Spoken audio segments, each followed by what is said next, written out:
মানুষ সব সময় একটাই প্রশ্ন করে, আগেও করতো, আজও করে,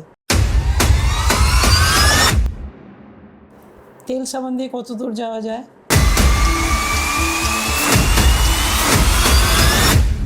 হ্যাঁ, হয়, এটাও হয়। আমি কিন্তু তখনও যে উত্তরটা দিতাম, আজও কিন্তু আমি একই কথা বলবো, এটা তেল সাবানের বিজনেস নয়, এটা হচ্ছে স্বপ্ন গড়ার বিজনেস।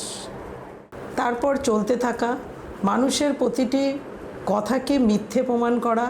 আমার মোদি কেয়ারে আজকে 10 বছরের জার্নিতে নিজে গাড়ি নিয়েছি, সঙ্গে আমার টিমের প্রচুর লোকের গাড়ি হয়েছে।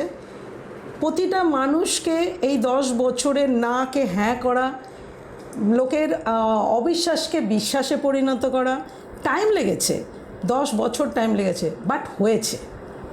মানুষ ছোট ছোট জিনিসের দিকে তাকায় না। তেল সাবান আমরা নিত্য প্রয়োজনীয় রোজই তো নিই, বাট এই তেল সাবান দিয়ে যে স্বপ্ন পূরণ হয় সেটা মানুষ বিশ্বাস করতে পারে না। নিত্য প্রয়োজনীয় জিনিস রেগুলার ঘরে লাগে, সকালবেলায় লাগে, রাত্রে লাগে, ঘরে লাগে, বাথরুমে লাগে, রান্নাঘরে লাগে।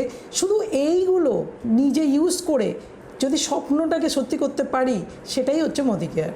স্বপ্ন গড়ার পথে এবছর আরও একটা নতুন পালক, আমার নিজের স্বপ্নের বাড়ি। জেনারেলি মেয়েদের নিজের বাড়ি হয় না, নয় বাপের বাড়ি, নয় শ্বশুর বাড়ি। আজকে আমার নিজের স্বপ্নের বাড়ি, নিজের গাড়ি, দেশ বিদেশ ট্যুর, লাইফস্টাইল পুরোটাই মোদি কেয়ারের হাত ধরে। Thanks to Modi care. এখনও যদি ভাবছো যে তেল সাবানের বিজনেস লোককে বলবো, আমি পারবো, আমি বলবো এই ভাবনাটা 10 বছর আগে আমারও ছিল।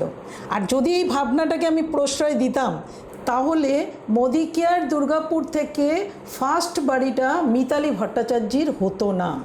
আজও মানুষ কটাক্ষ করে বলে, তেল সাবান দিয়ে এত কিছু হয়? হ্যাঁ, হয়।